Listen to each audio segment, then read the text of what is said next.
Добро шутро, София! Аз съм Сашта Правданова. Аз съм българин Бабрилов. Вече е Северна. И вие сте с шутините на седмицата. Така, най-напред искам да обявя, кажем, че Петрохан е затворен.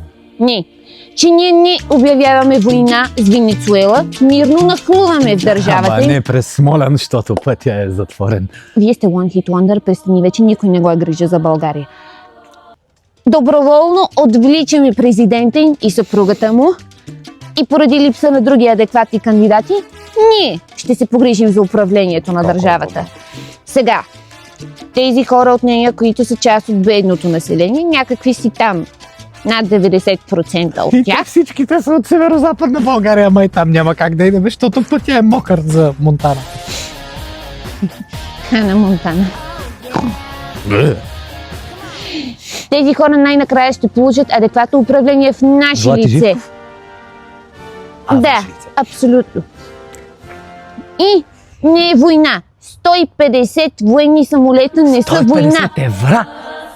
Фалшифицирани в Монтана. Катето не я разпознават вече. И ще ми циврите за някакви 115 наркотрафиканти, така ли? Те рибарите, а?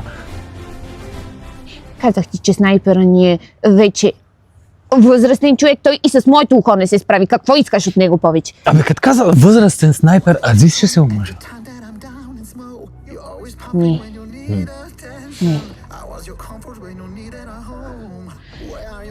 Добре, тогава New Year, New Me. Прекратявам войната в Украйна и за тази цел ни трябват повече оръжия. И повече полове.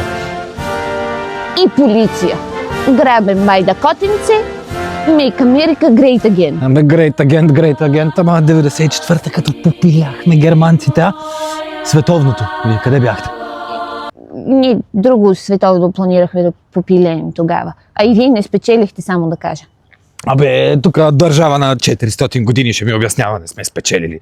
И вие много сте просперирали. Как се пращи и ти какво, че, а? Добре, подадоха оставка.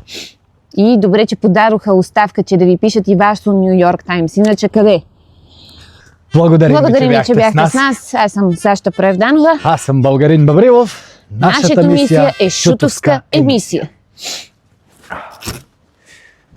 94-та. Не държа да бомбардирам сега, бе. Световно. Имам резерви.